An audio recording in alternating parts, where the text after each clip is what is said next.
Hi, everybody. Hi, Dr. Marv. Yeah, sure.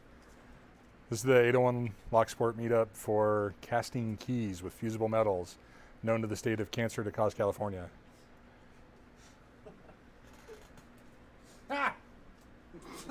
Thank you. It wasn't even worth that. Yeah, it really wasn't.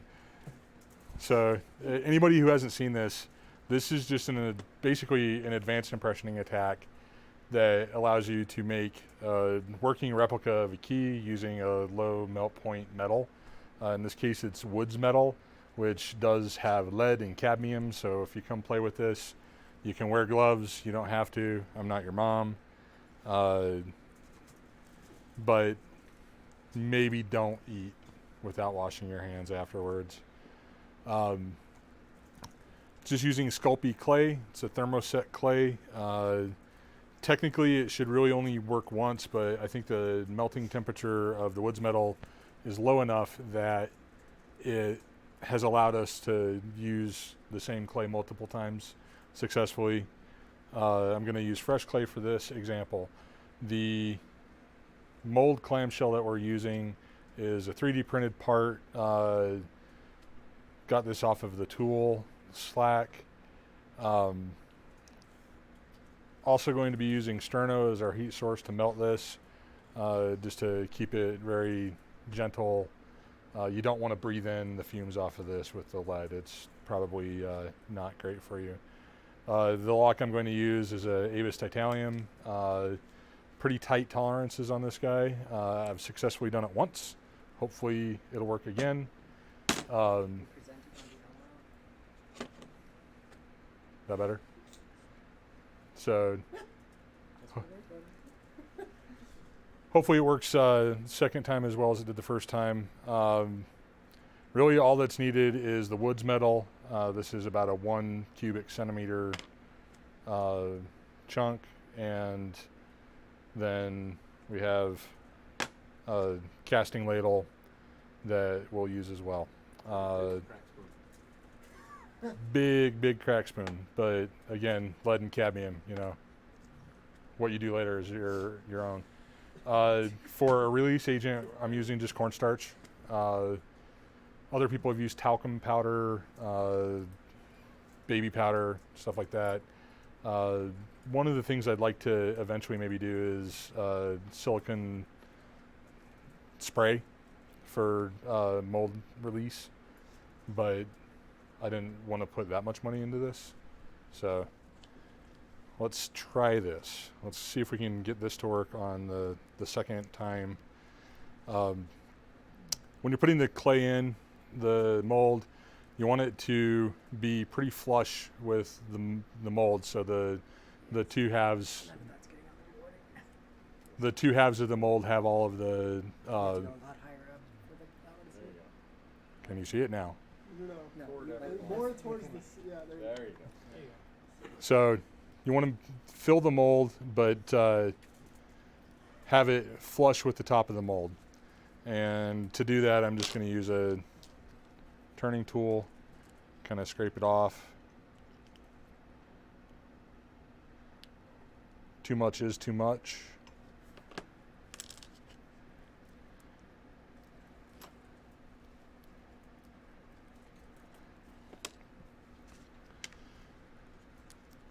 And in this case, I put talcum or the cornstarch in the clamshell just to try and release the clay later a little easier. 3D printed parts, there's a lot of artifacts, a lot of garbage in it, so it's not super accurate.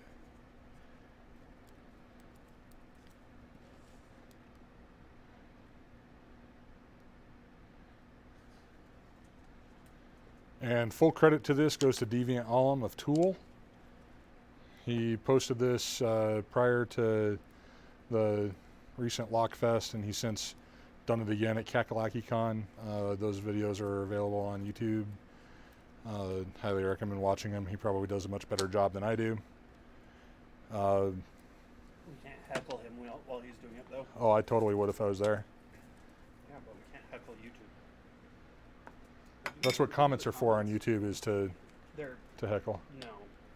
Can you put the There's a good reason why I've never gone. So make sure it's like fully within the blue tape for it to be seen by you. It can't be. I'm trying to avoid these. Fire, heat rises, burns things. So put it in the top right corner. Well, you just can't. You don't need to melt on camera. Like no one needs to see it melt. It's kind of neat, actually. So Everyone wants to see that. I'm gonna move back. Puts on brakes. I'm gonna move away. so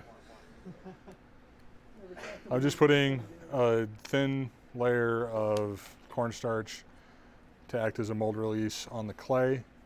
This helps keep the key from, or the clay from sticking to the key and then making it to where you can't get a good clean impression.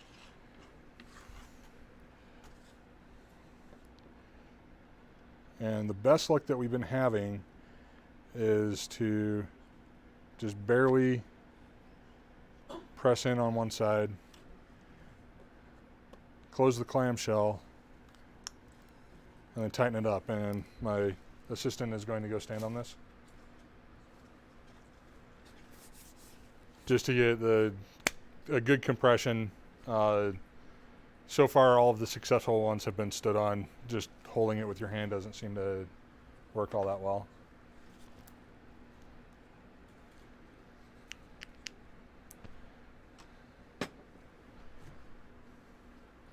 Using the 50% fill, I think, was a good idea. Yeah. So that's what the voids look like. Can you like cover the light a little bit? Make it softer. Is that better? Not really. Then I'm not going to do any more with Just hold it this. closer to the camera. Really not going to bother. On the bottom of the key, I'm making a little sprue to act as a vent. It helps the air that gets trapped when you're pouring down. It just gives that somewhere to go. It doesn't seem to need a lot to work. So we're going to clamp that shut. Putting the woods metal in the ladle, and this will melt in just a couple of minutes.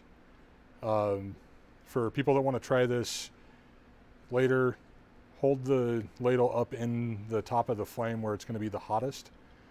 Putting it down here is not hotter, it's actually hotter up here. It'll melt a little faster. You don't also want to wiggle it around too much and slosh it into the sterno. It's hard to get out cleanly, and I don't really want to breathe this stuff any more than I have to. And you really only need to melt it until it's fully melted. It doesn't have to be boiling. In fact, boiling is bad. You don't want to breathe in the stuff if it off-gases. But take it slow, keep the temp low, seems to work.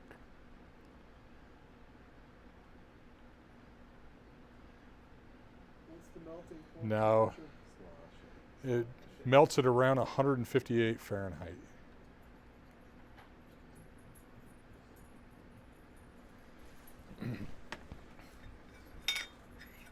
So we've got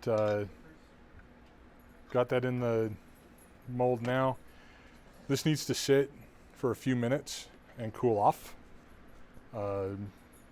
First, we want it to be fully hardened. Secondly, you will burn the shit out of your hand if you go a little too quick and try to open it.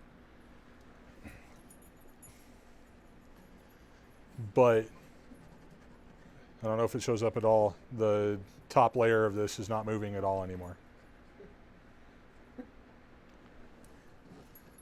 And people screwing with the presenter can be forcefully ejected through windows. There's a term for that. Defenestration. Yeah, defenestration. And we have a failed print, or a failed mold. Why did it fail? It didn't fill all of the cavities. So not enough? No, there's almost certainly enough. Is the mold good though? The mold was The mold may not be. Looking at this, it didn't get a great impression on it. But hey, it's a good thing that I did this earlier and I know that it works. So this is the impression that I did earlier, and it's very thick. These ABUS locks have very, very tight tolerances, and so you have to get it pretty accurate to open. And this is a working key. The original key works exactly the same, except I don't fear actually putting torque on this one. This one, you do have to be pretty gentle on turning it. On some of the locks we have, the bitting is such that there's weak spots in the key and they will break pretty easily. I've got one key that works pretty good, and we've done this on a few other locks, and then Plinko brought a lock that should work pretty good that he's going to do next. So that really is everything to do with this. The parts, the 3D clamshells, I'll get a couple of STLs and link them with this video. I'll also link off to the video from Deviant Ollam, who is the inspiration for this, and Amazon links to like the clay and the metal.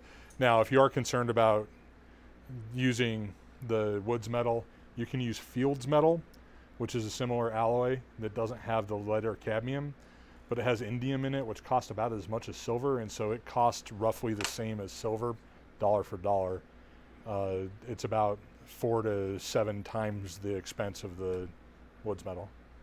Anybody have any questions before you start doing it yourself? Are there better materials than modeling clay that you can use? Not really. You could use dental, alginate, and it would be roughly the same. The thermal set characteristics of that make me wonder how easy it is to do the mold release. You could use like silicone mold release spray, which would almost certainly help. Alginate's kind of messy and expensive too.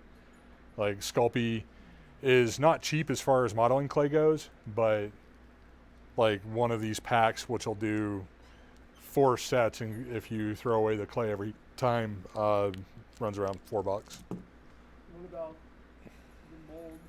Can you get like better molding equipment? Like, are there key molding equipment that you can get, or is there Well, pretty much just 3D printing? Deviant Ollam's clamshell is made out of like steel or aluminum, so it's been actually formally machined, and so the clay doesn't stick to it nearly as easily.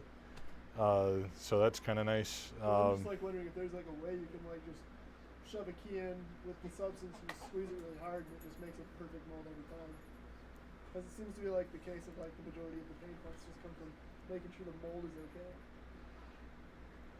Probably it's a possibility, but if you insert the key into a fluid, you're running the risk of introducing bubbles, and those bubbles could create artifacts in a key that aren't there, which would ruin the bitting, would be my biggest worry. Where if you do the mold from the side the way that this works, it's a lot easier to reliably repeat that. It's for me been about 50-50 on them working. The other mold that we have here was printed with a lot more infill, and so it's stronger than this one. This is the first one I printed. It was just the only clean one I had. There's a couple of different models out there too, and maybe one of those molds works a little better. This is just the first one that I found. And again, credit off of the tool Slack channel for these files. Jimmy Longs has made his own STL, and I'll link off to that too. Did not print it well, and it failed the first time I used it. So that's not his fault, that's totally mine. And the Woods metal, I think it ran about $25 for a pound, and it made probably 41 cubic centimeter ingots. So What was the other metal that was more expensive? Fields metal. Woods metal is the one with cadmium and lead. Fields metal is bismuth, indium, and tin, I think. So it's non-toxic. So with Fields metal, you could actually mold like a spoon and give it to someone for a joke, and they go put it in their coffee. I wouldn't do that with this. This stuff does give you cancer eventually. I just like the idea of putting it in the coffee and it just disappears in the coffee. Fields metal costs about as much as silver. He said that. Well, I was asking so they'd get on the camera, not. Oh, Marv, how much is Fields metal in comparison? 4 to 7 times when I looked at it. It's roughly the same cost as silver. And that's due to the indium content. The Indian content? Indium. That's racist.jpg. It's at Sir Ged. Send your complaints. All right, any other questions? Hooray.